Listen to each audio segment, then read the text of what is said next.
Welcome back once again to Future Digital, the best place in the world to learn everything there is to know about all things crypto and blockchain. Recently, we've been talking about bear markets, bull markets, and all the other beginner stuff about crypto. This time, I'd like to talk about something related, but a little bit different. Sure, you can use blockchain technology to make investments in crypto and hopefully get rich, but what else can you do with blockchain?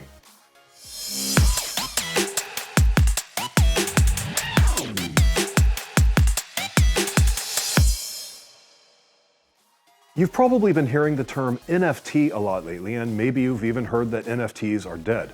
What even is an NFT though? Like many pretty cool ideas and pretty cool things, it has a rather unfortunate name. Sort of like defund the police in the US.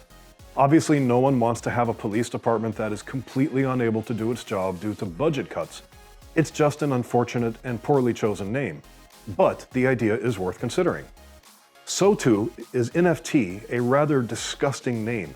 It means non-fungible token. Fungible. Makes me think of crud on your toes. You need to rent shoes at a bowling alley? Don't forget your non-fungible token then. Fungible means, of course, well, not of course, no one has heard this term before. It means something that can be equally replaced by something else.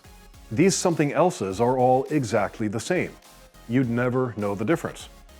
Sure, you could actually and literally defund the police, but then you'd have to replace it with something else, like the military or rent-a-cops, and you'd definitely notice a difference in competence.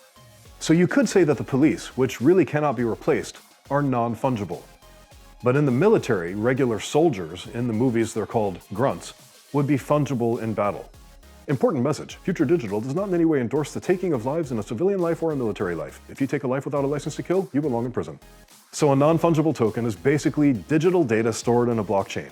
If you own an NFT, your ownership is likewise stored in that blockchain. You can buy NFTs, you can sell them. But what are they? They are whatever you want them to be.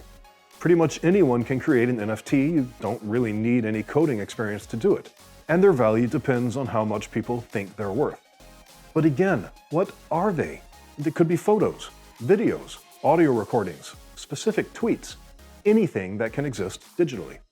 If you own an NFT and that NFT is a photograph of me, then the original of that specific photograph would be proven on the blockchain to be yours and not any other copies. And since it's a photo of me, it would have zero value. A cryptocurrency, on the other hand, all those tokens are exactly the same and can be easily replaced. Cryptocurrencies, in other words, are fungible. Photos of me are non-fungible. While it might be fun to own an NFT of me, it would be more fun to own an NFT of Garfield. However, there are some downsides to NFTs as a form of investment. Yes, they can increase in value, but it's the legal aspect that is most worrisome. Sure, your NFT is proof of ownership, but it doesn't necessarily mean that someone else couldn't just make another NFT of the same thing. There just aren't really that many laws governing this, and that is, of course, why all things crypto, blockchain, and NFT are attractive. They're not really controlled by governments. It's the Wild West. NFTs also use a considerable amount of energy due to their blockchain validation. That creates a carbon footprint, something many people are pretty loath to do these days, especially considering the environmental changes happening in most places on the planet. And while the NFT market increased to over $17 billion in 2021, a lot of people are starting to think that this is the beginning of the end for NFTs. These people see NFTs as an economic bubble, used as a form of art scam. Should you buy an NFT? Well, that's up to you. It'd be so cool for you to own an NFT of me, or not. If NFTs have had their heyday though, and that peak has been in the past couple of years, maybe people were just really bored during lockdowns. Better to inject money into blockchains than injecting something else in your own veins. But okay, as always, I'm no financial advisor. For real financial advice or advice on whether to buy NFTs, talk to a financial professional. Future Digital is coming to you from Tallinn, Estonia, the crypto capital of the European Union. This episode's little piece of information about Estonia is about its cities.